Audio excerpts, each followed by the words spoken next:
All right, so let us begin. I kindly ask you to turn on your cameras, and if you're not speaking, switch off or mute yourselves. So good afternoon and welcome everybody to this seminar series, The Future of Taxation in the EU, organized by the European People's Party and hosted by MEP Isabel Benjumea. Today, as you know, we are holding this second seminar of the series in which we will focus on green taxation for the future of the EU. That's today's title. And next Friday, we will have the final seminar, in which we will discuss digital taxation. You will receive information about this next week, even though you've already received bits of it in this week's email. As noted in the invitation, and I've also mentioned this in the Zoom chat, this seminar we will follow the Chatham House rules, and therefore we will record this for the purpose of writing a paper following the discussion with the main conclusions and recommendations of today's discussion. I kindly ask you again to mute yourselves if you're not speaking, so that we don't have any background noise.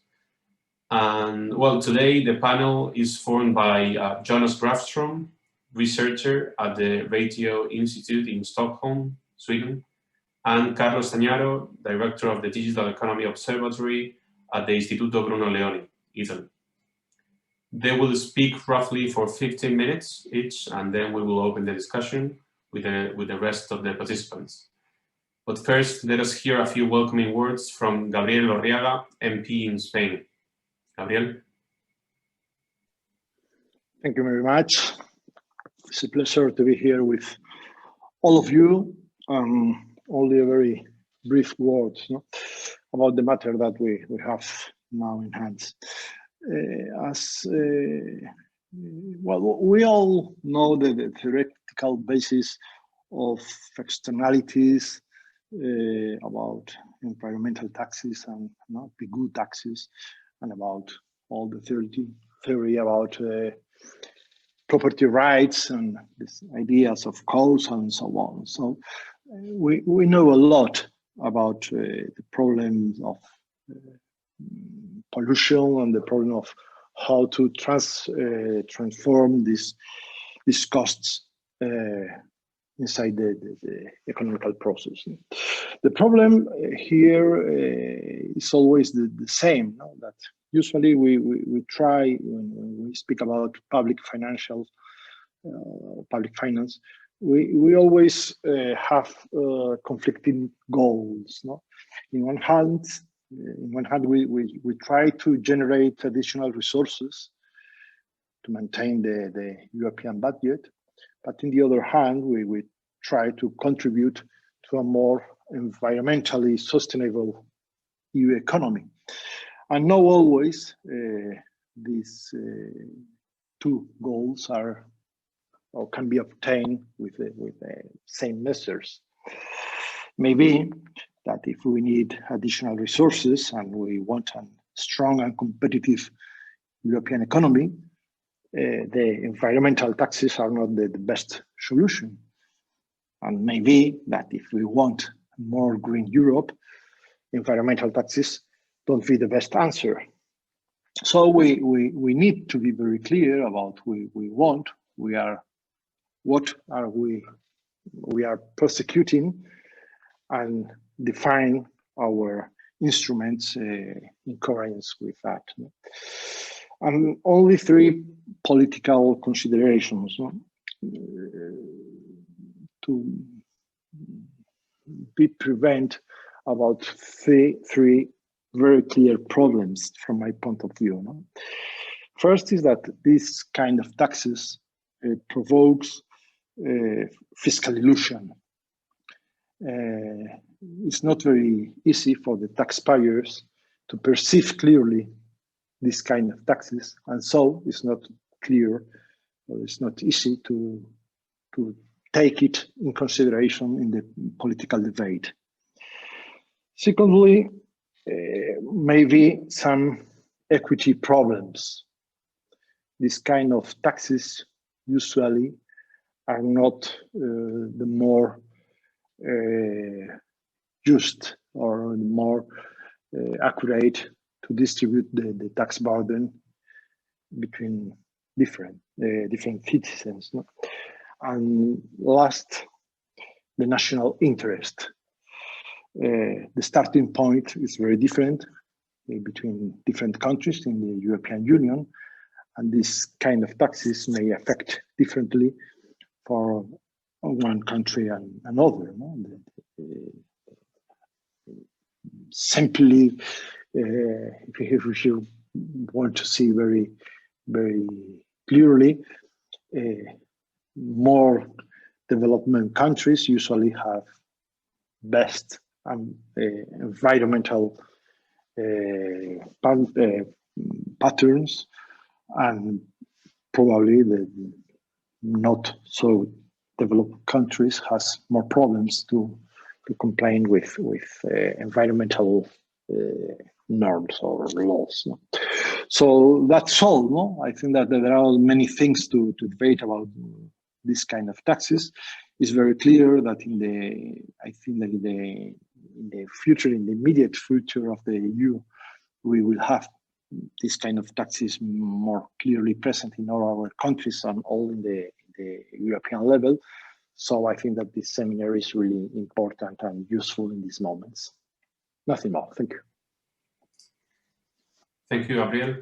I also wanted to say just a few words on behalf of Fundación Civismo, which is also collaborating in the organization of these seminars. So founded in 2009, we are a classical liberal think tank based in Madrid. And as a matter of fact, we focus on work on policy issues and especially taxation. It's worth mentioning here our Día de la Liberación Fiscal, or Tax Freedom Day. And well, therefore, it's a great pleasure to be part of this initiative of the EPP. Anyway, let us start with the panel and our first speaker today, Jonas Grafström. Jonas, the floor is yours. Thank you very much. Let's see, I'll share my screen in a few seconds.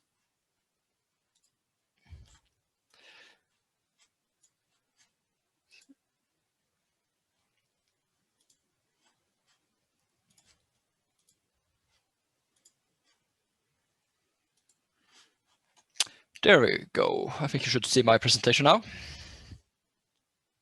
Is this the case? Yes. Excellent. So I thought I would talk about framing this issue, because I have given out a new book, so that's mainly what I will talk about. But how I see the frame now in Europe, that we have quite a big environmental problem. At least we talk a lot about that. And we have the corona problem, and we have huge spending for that. So there are basically two big issues where the state can expand its taxation power, mainly because we have to pay for the corona issue. So me and a colleague released a book last week that we called it's based on Andrew McAfee's book, More from Less, that he came out with last year. And Andrew McAfee at the MIT, he studied emissions and environmental resource use in the US, and found that in almost everything he looked at, more than 60 different topics, the US has gone down in resource use, emissions, and everything else. So we were quite interested in, okay, has this happened in Sweden? So therefore we set out to make this book, and we collaborated with Andrew McAfee a little bit also. And me and Christian Sandström, who's a professor at the University of Jönköping, looked at the relationship between growth and sustainability in Sweden. And we did it mainly because a lot of people, at least in media in Sweden, say that, we can't have growth at the moment anymore. They want to almost degrowth to save the environment. And our point is we can actually have both growth and sustainable development. And I think that will be a quite important frame for the EPP to set to make policies easier. And something we have seen is that people have a quite negative view about the development in the world. We are quite inspired by Hans Rosling. He was a now deceased Swedish professor. He looked a lot about on the kind of developing world and world poverty. And throughout his entire career, when he asked people what they thought about, what's happening, are we having less poor people in the world? Are children going to school? Are diseases going down? Even if it was parliamentarians, world leaders, or just students, they thought, everything is getting much worse. So when he asked, are more or less children going to school today than 20 years ago, then most people said, but no, it's, fewer people, more people are poor. And what Rosling showed that, the world is getting quite good, actually. We have almost all development goals are, checked decades before they were supposed to be checked.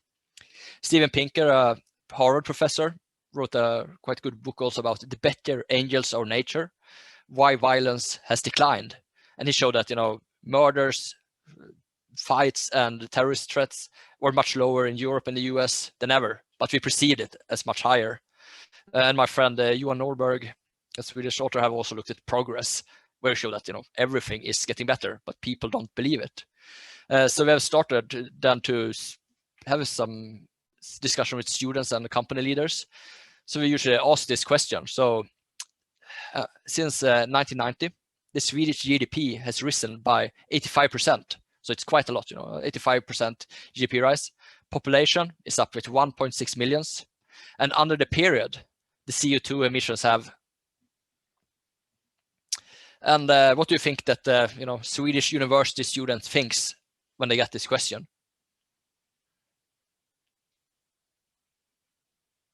Somebody. I can take it. It's maybe not the easiest form. So we get usually, I don't have a chat. Usually, see, that would be great if they thought that. No. So usually, the Swedish university students think that emissions has gone up in Sweden and a lot, and they get very surprised and sometimes even angry when we say, but no, the emissions in Sweden is down with 28%, which is quite amazing. Here we can see. So this is data from the OECD and the Swedish Environmental Protection Agency. So while we are twice as rich, we still reduced emissions. And this is a pattern that we have seen in almost the whole of Europe. So this is World Bank data. So here we have just mapped from these different starting points. Most are from 1990, some are from 1994, and seen how much has emission changed during this period. And as we can see, almost everyone has kind of decreased them significantly, even though GDP has gone up between 100 to 160% in these countries. And Bosnia and Herzegovina, it was up 360%, but that was, of course, the starting year was just after the war. So yeah, makes it a lot easier. But as we see it,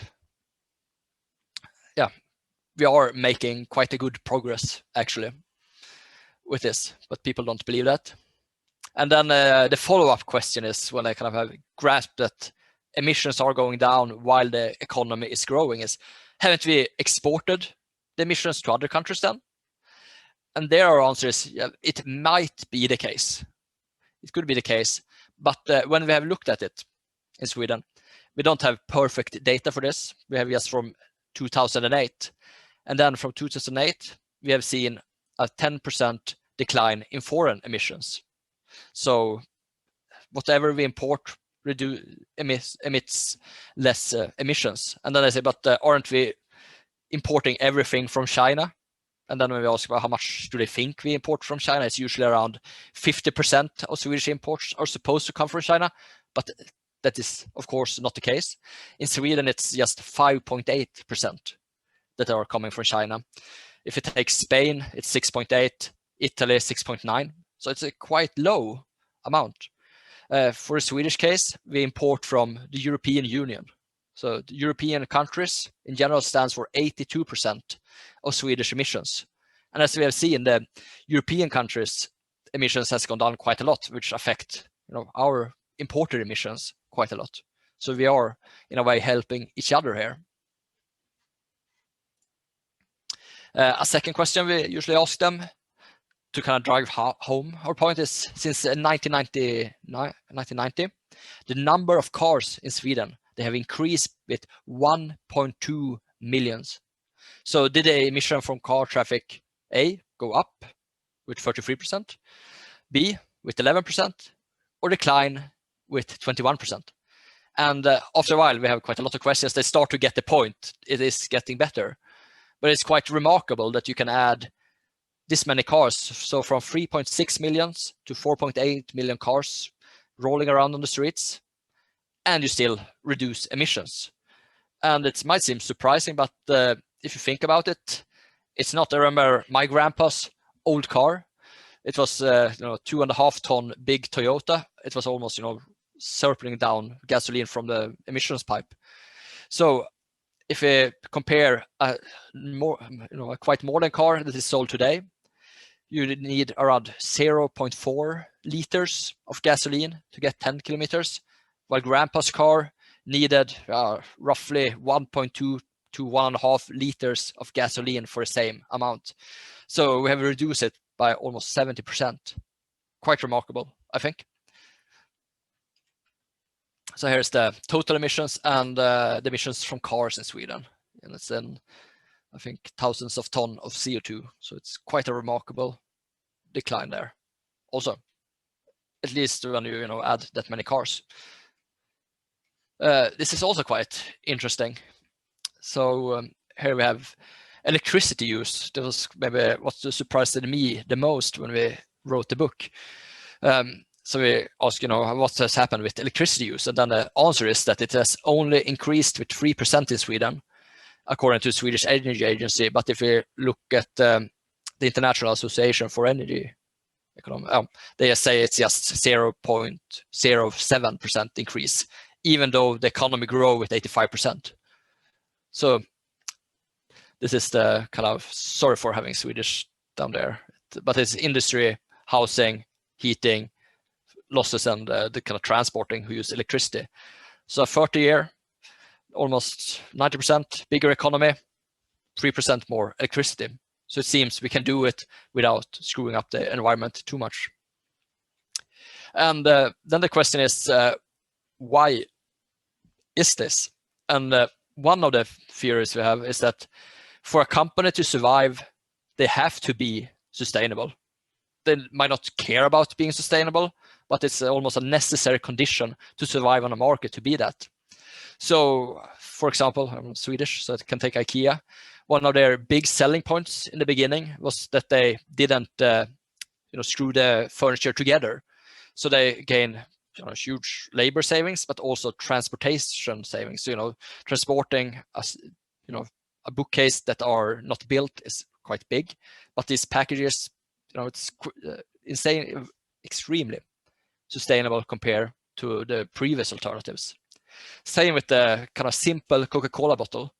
Coca-Cola, of course, don't want to, just give away more aluminium than they need to. So we looked at the history of the aluminium can, and they were, the first ones were produced in 1959. Coca-Cola and Pepsi started using them in the 1960s. In the beginning, they were weighing almost 80 grams of aluminium went into a can. Today, they are between 15 and 14 grams. So a saving of almost 80%. And there are a lot of different technological devices, but the newest one is that they have, instead of this chubby jar, the jar is quite, slim. And that reduces the aluminium amount a lot. Same thing with the lights we have at our homes. Most of them are 80 to 90% down in energy use. And the fridge that the Coca-Cola bottle is in is also, compared to my parents when they were growing up, down with 80% energy use. So technology gets better. Wind power has expanded quite a lot, have reduced in price with almost 10% per year for a quite long period. And the 10% per year over a 5-year period, it's almost a 50% decrease in prices. Same thing, they are getting bigger. So, and not in so long time. I think from year 2000 to now, it's almost a kind of time between World War I and World War II. And you can see the two different planes from that. It's quite a a jump in technology in short time, and I'm quite sure when we put so much resources in technological development, and that a lot will happen. So the conclusion, I would say, in this book, and I think that we should try to sell, is that, yeah, sure, politics works for some. Most it's market driven, but also, yeah, technological change. I will just put in one more point before my 15 minutes are up. And a little bit like Gabriel said, we shouldn't rely on environmental taxes. I think that's a quite important point to make, since the point of these environmental taxes is to take something away, maybe emissions, or reduce. So it will never be a stable tax base.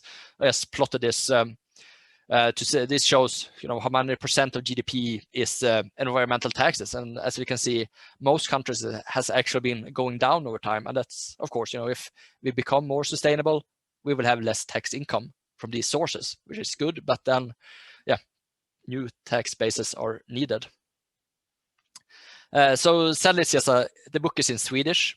We have a working paper in English, but it's one day it will be English also. So we have 60 graphs, more than 100 emissions, pollutants, resources, and it seems like almost everything is going down, which is quite remarkable. And I would love to see kind of a similar book from Spain. It will be interesting to see the development there. Yeah. Thank you very much, Jan. Thank you so much, Jonas, for this really very interesting presentation. Carlo, you're up.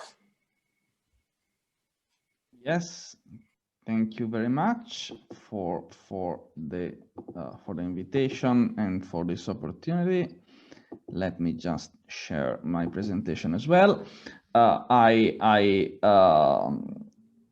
took the opportunity of having a slightly longer time than expected to add a couple of slides on the situation of Spain in particular. What I'm talking about is the situation of green taxation and green subsidies all over Europe in general, and as I said, in Spain in particular. And the perspective from which I will talk about this is let's say the mismatch between what taxes and what green taxes and subsidies are supposed to do in theory and what they actually do in practice. When making this kind of argument, I am perfectly aware that there are a number of very good political reasons why the situation is like it is today, rather than like free marketeers would like it to be. But still, I think it is important, especially having the opportunity of talking directly to policymakers, to promote, to contribute to an understanding of how the situation, of how the landscape could be made at the same time consistent with the free market approach, and also consistent with the environmental goals that we have set at the European and national level.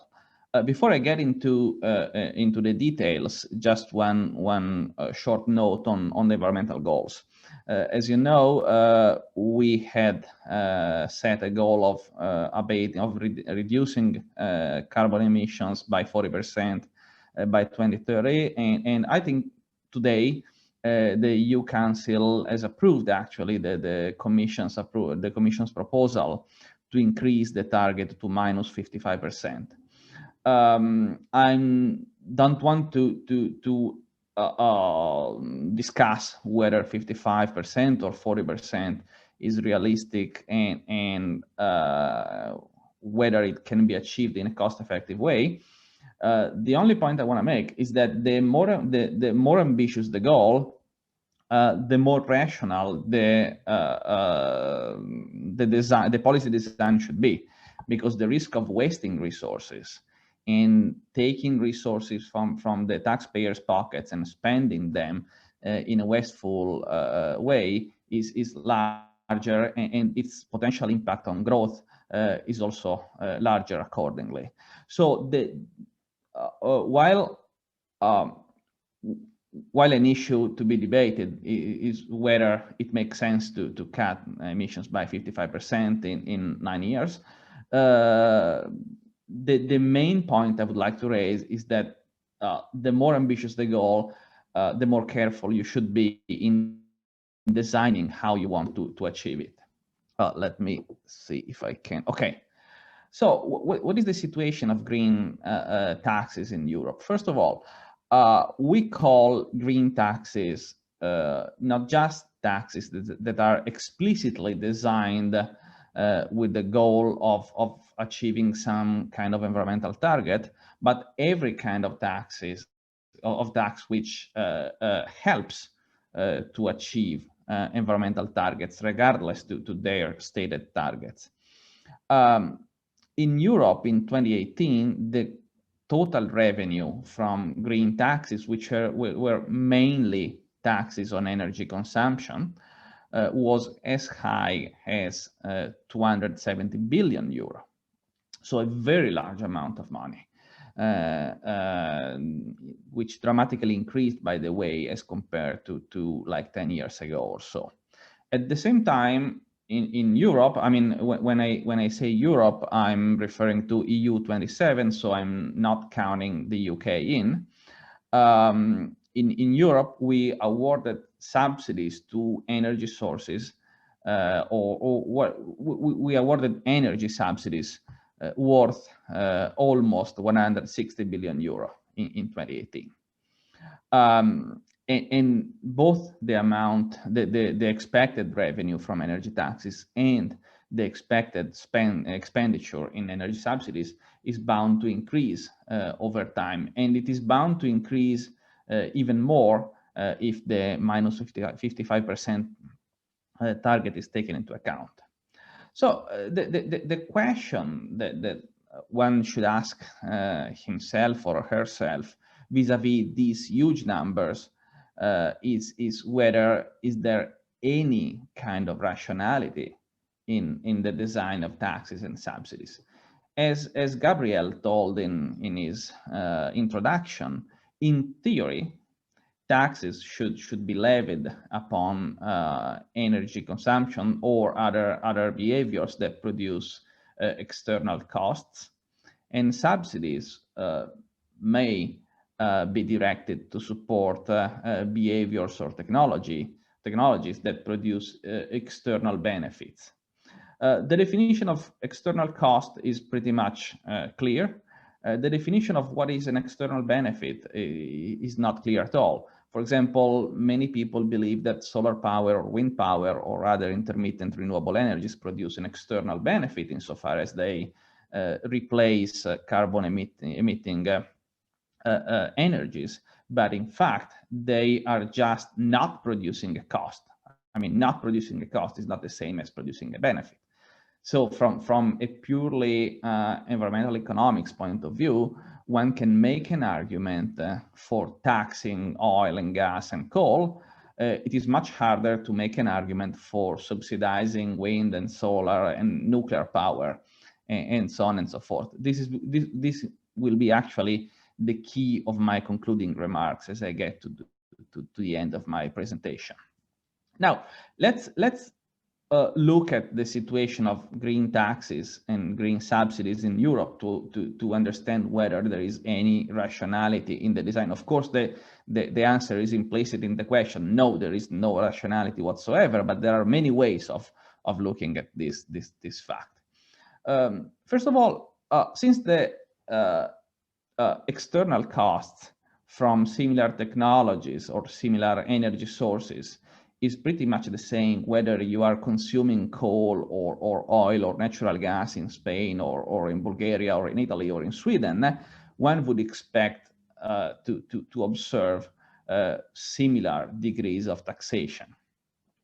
Instead, we are treating the same kind of externalities like local pollution or greenhouse gases or whatever in much different ways. There is a very, very huge difference in the way we tax energy consumption all over Europe. As you can see, Germany and Italy, by the way, are among the countries which are more avid of energy taxation. Sweden is like here. Spain is here, so Spain is apparently one of the countries which are taxing less energy as compared to the energy content. I mean, so I'm not looking at the revenue as a share of GDP, but how energy is taxed per unit of energy content per megawatt hour. At the same time, if you look at how different energy sources are taxed, you would see that the taxation is totally erratic. You can make no rational argument that gasoline pollutes more than coal, and therefore it should be taxed more. In fact, the only criterion that can be drawn from observing how taxation is distributed among energy sources in Europe is that European member states tend to tax more the energy sources for which the demand is more rigid, which suggests that the real purpose of taxation is not achieving environmental benefits. It is rather achieving fiscal revenue, which is fine, which is fair. I mean, states have a lot of spending to fund, and for any given level of expenditure, you have to find tax bases. But please do not tell that this has anything to do with the environment. I mean, this has to do with pensions and subsidies and whatever, but it has got nothing to do with environmental rationality. But still, if you want to think of energy taxes as something which has to do with the environment, you should start from here, and you should try to reconcile the amount, the taxation choices with the actual external costs deriving from using gasoline or gas oil or electricity or natural gas or coal or nuclear or whatever else. And the other side of taxes are subsidies. And again, you would see a very different situation depending on which member state are you looking at or which energy source you are looking at. On the one hand, energy subsidies have been growing to an unprecedented rate in the past 10 years. They grew by between 60 and 70% between 2008 and 2018. This is by the way, this is an estimate of the expenditure in subsidies in real terms, not in nominal terms. So in real terms, the EU-wide expenditure on energy subsidies grew from 95 billion euro in 2008 to 159 billion euro in 2018. Who is benefiting from this expenditure, from this subsidization? A significant amount, about a third today, of energy subsidies goes to fossil fuels. The level of benefit, of fiscal benefit for fossil fuels has been pretty much steady all over time. It was 51 billion in 2008, 50 billion in 2018. This is a EU-wide estimate. The other big recipient of energy subsidies is renewable energy sources, especially renewable sources of electricity like wind power and solar power, whose contributions grew from 22 billion euro in 2008 to 73 billion euro in 2018. Of course, this is the aggregate amount of the total amount of subsidization to fossil fuels and renewable energy sources. If we look at the amount of subsidization per megawatt hour, the difference is even more striking. I'm coming on this in a moment. Another important point to have in mind is that a large part of the 50 billion euro subsidies to fossil fuels is designed as a subsidy to consumption. For example, discounts on the price of gasoline for the transportation professionals. On the contrary, a very large part of the subsidization for renewable energy sources is in the form of price support. You are subsidizing production. To some extent, production subsidy is also present in the fossil fuel dominion. Spain, in particular, is a country which is apparently particularly generous to the domestic production of some fossil fuels, according to the EU Energy Prices and Costs report. But still, even in Spain and in most European countries, a large part of fossil fuel subsidies have the form of subsidies to consumption. On the contrary, subsidies to renewable energy production are in the form of subsidies to production, like direct subsidies or green certificates or regulated tariffs for energy sources and so on and so forth. If you look at the right panel in my slides, you will see that the amount of subsidization per unit of energy produced by technology is very much diverse, depending on which technology you are talking about. This is again a European average. You can find different data and different figures for any specific member state. Solar photovoltaic is by far the most heavily subsidized source of energy, both if you look at total numbers and if you look at the per unit of energy produced. If you look at this latter figure, which is, I think, more interesting and more important to look at, solar power gets on average 248 euro per megawatt hour, which is basically twice as much what biomass takes, and biomass takes almost twice as much as wind onshore energy production takes. Wind offshore is also very much subsidized. Now, what's the message from this graph? Is that you have a number of renewable technologies. They produce the same kind of environmental benefit, assuming that you can define not polluting as a benefit, but you are paying this kind of benefit very different amounts and very diverse amounts. I mean, not producing a ton of CO2 with solar power costs 248 euro. Not producing the same amount of CO2 with wind will cost half as much or even less, and buying a CO2 certificate in the ETS system in Europe will cost about 25 euro. Now, the graph is not about the cost per ton of CO2 abated. The cost is different from the numbers that you can see there, but the ratio is pretty much the same. So, you know, the question is, how is it possible to have a policy that pays X what you can buy for a tenth of X within the same legal framework and within the same institutional framework, and while achieving exactly the same result, which is reducing total emissions by 1 ton of CO2. Of course, this is something that you can tolerate when the numbers are small, when you are talking about like very energy technologies or energy sources in their very early stages of their industrial maturity. But it makes absolutely no sense whatsoever when you are talking about energy technologies which are technologically mature and which have very little perspective of further technological improvement.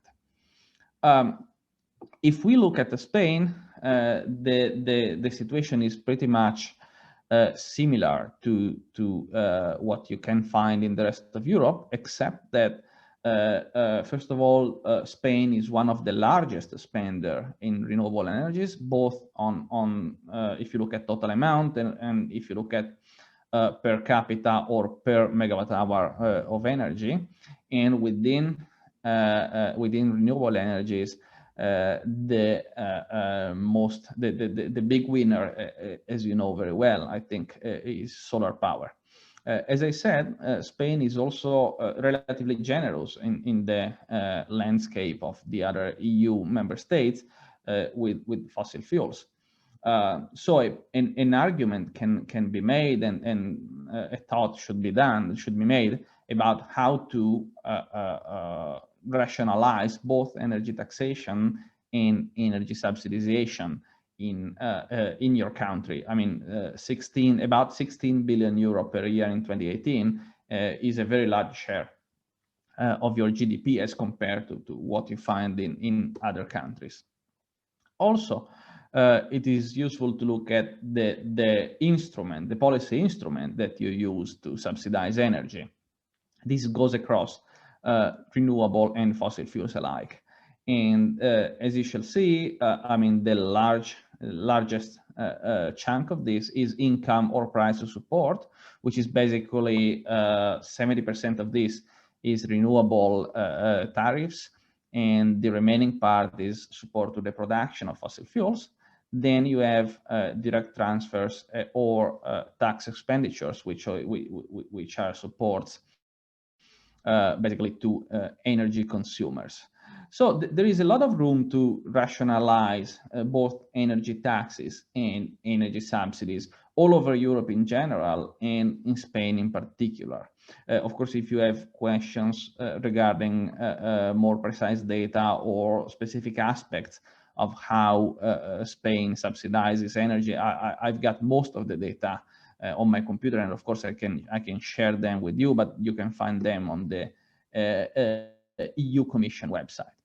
Now, why is it important to design in a reasonable way taxation and subsidization? Well, to some extent, Jonas already touched upon the point, so I will be very, very quick on this, which is also my conclusion. Because the way you define taxes and subsidies affects the allocation of resources. And if you design in a wrongful way taxation and subsidization, the impact of misallocation will be larger, and you will have less economic growth, which is a particularly important issue in 2020 as compared to 2019 or any other, let's say, normal year.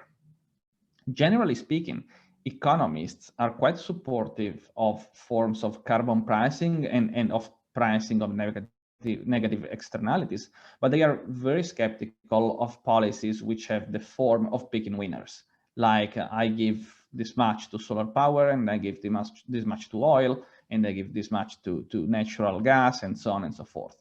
The reason is that while pricing the environmental externality aligns the private and public cost of the resource, picking winners alters the relative prices of different energy sources and pushes consumers and even investors who have to allocate their resources, and including and particularly in the research and development part of their expenditure, it pushes them to make economically wrong or economically unproductive allocation choices. If you want I mean, the ideal world of economists would be a world where you tax every energy source or even better, every energy use according to the actual external cost that it imposes on society, and you subsidize nothing except perhaps research and development. Clearly, this is just a dream. This is totally impossible. I mean, if you are realistic, but nevertheless, you can push the system and intervene on taxes and subsidies in a way that you make it slightly more consistent with the ideal world rather than with today's world. And you can do that by, I wrote phasing out subsidies. I accept and I understand that this is totally unrealistic, but you can at least reduce subsidies and make subsidies converge towards the same amount. You should award the same kind of subsidy to any energy sources that produces the same environmental benefit. And at the same time, taxes should be designed in a way that they reflect the actual environmental cost, and therefore even taxes should be made more consistent with each other. 1 ton of CO2 is 1 ton of CO2, regardless whether you are emitting it with as a steel maker or driving your car. And therefore, the impact of the tax should be pretty much the same. There can be some reasonable exception just for a few industries like steel and a few others, which are at the same time energy intensive and exposed to international trade. If you do this, I mean, you have on one hand less spending for subsidies, which can be matched by a lower revenue from environmental taxes for the reason that Jonas told. I mean, as the economy becomes more decarbonized and more sustainable, the revenue from environmental taxes will be lower, but also the need to spend money for environmental subsidies will be lower accordingly.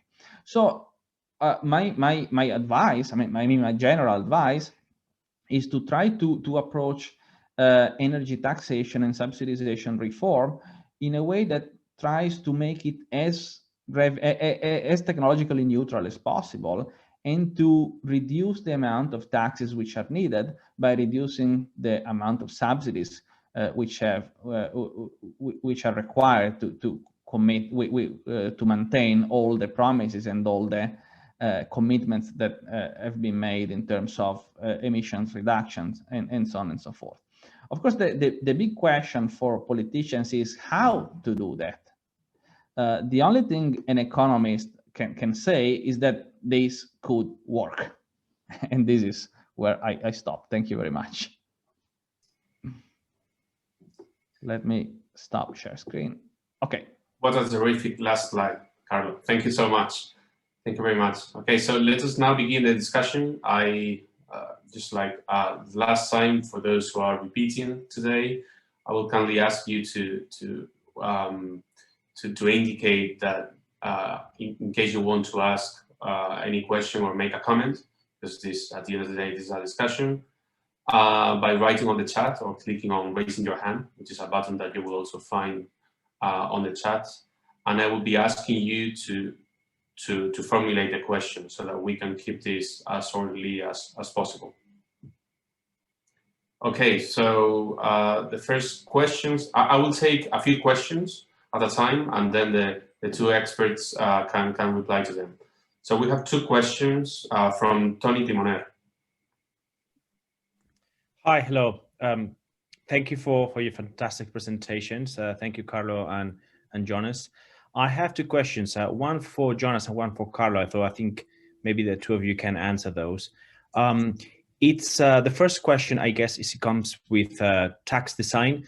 Something that it seems that, for instance, Sweden has developed much further than any other countries. The idea that you tax per carbon you tax the emission of carbon, like probably you have, I think your taxation is of $100 per ton of carbon equivalent, which is the highest in the world. That seems to be, among all the experts on climate change and those who focus on transition, the most efficient way, and it seems that clear guidance and forward guidance on around taxation using that could probably mitigate all the uncertainty around taxation when we have too complex transaction systems that it's not clear whether you are taxing and what you do with revenues. So the first question, I guess, it goes for the two of you, but it's a forward guidance taxation framework that basically has one single element, which is a number on the number of euros or dollars for to tax carbon emissions, the ton equivalent.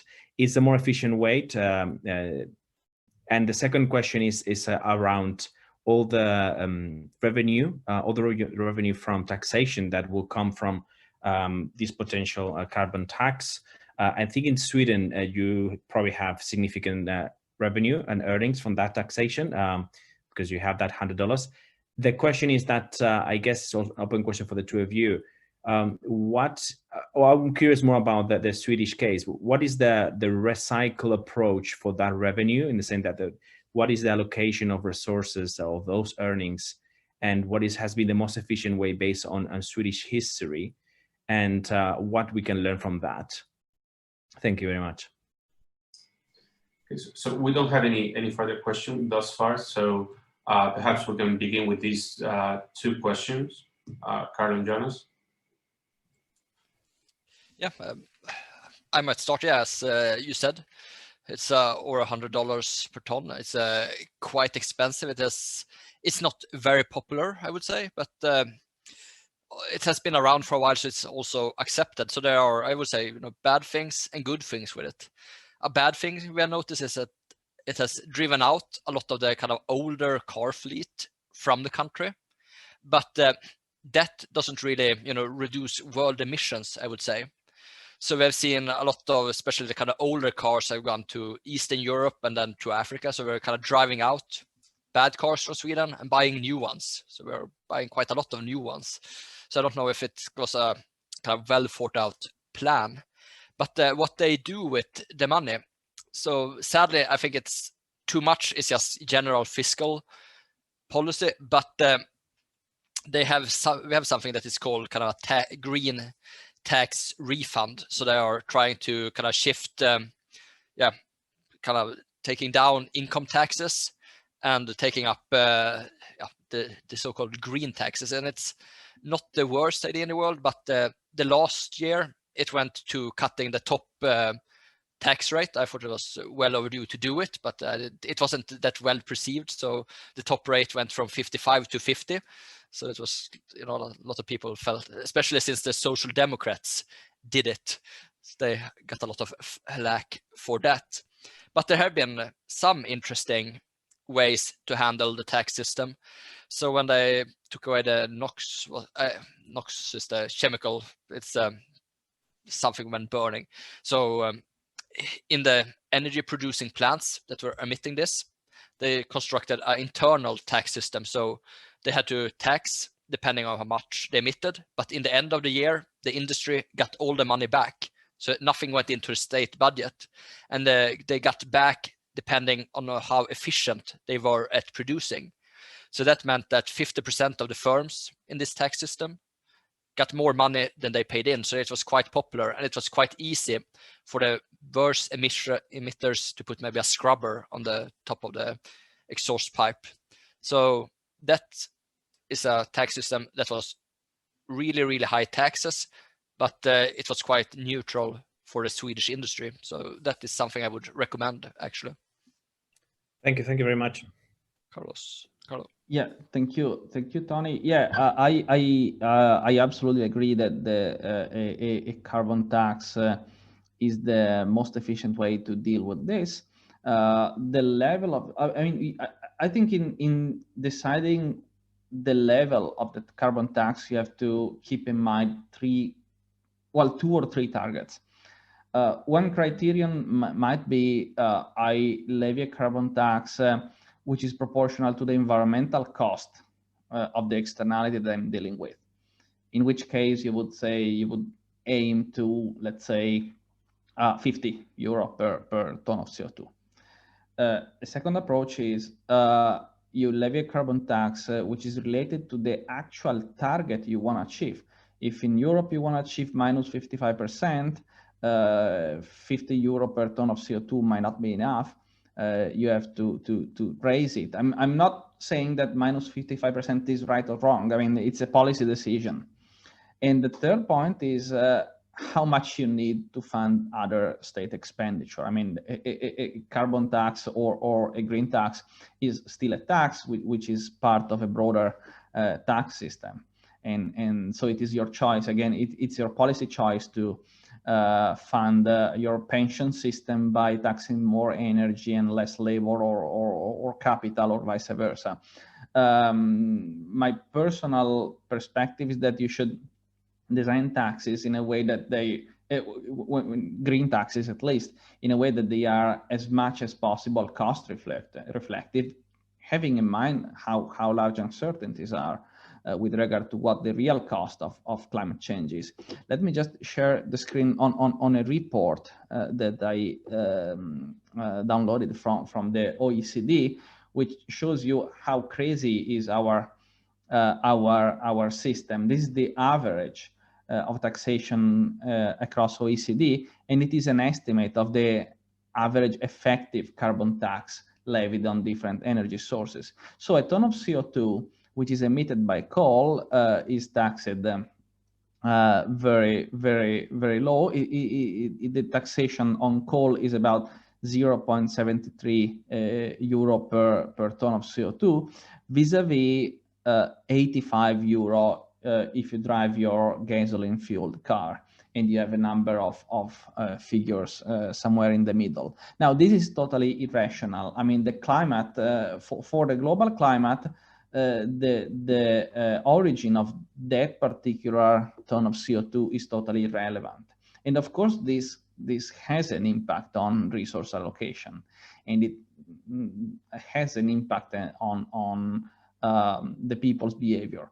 And there is also one extra point I would like to make, if I have time, Juan, which is this. When we talk about energy taxation and energy in general and climate in general, for some reasons, we tend to have a sort of supply side bias.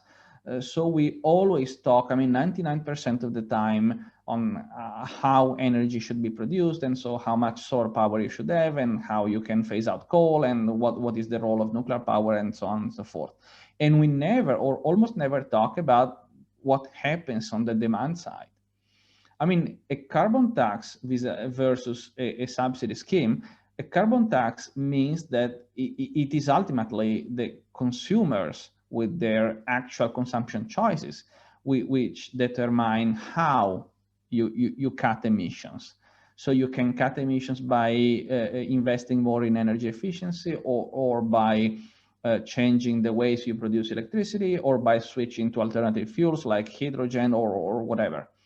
And I think it's much more economically meaningful to move the burden on the demand side, rather than playing the central planner game and saying, okay, I want to, which is what unfortunately we in the European Union are doing, and saying, well, in 2050 I want 53.5% of my energy to be produced by solar power, and 15.2% by something else. This makes totally no sense, no economic sense, at least. I understand the political rationale behind it, but it makes no economic sense at all.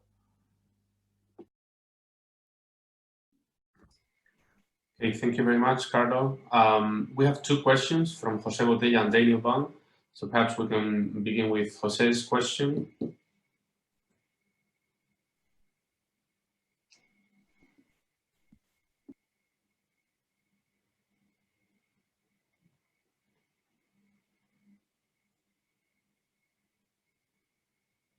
Jose? Jose, do you hear us? Remember to unmute yourself.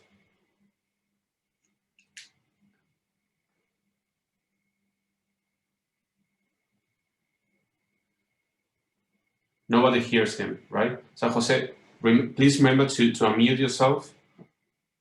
You cannot? Okay. So perhaps we can start with Daniel. So thank you again for organizing this seminar. Very, very interesting presentations from both Jonas and Carlo. Carlo, I have a question for you.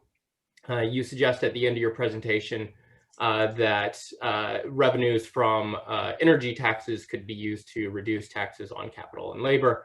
But in other points, both you and Jonas suggest that, and I think this is correct, that the tax base would erode over time as people shift to more energy efficient production and and both the supply and demand side, as you were just talking about.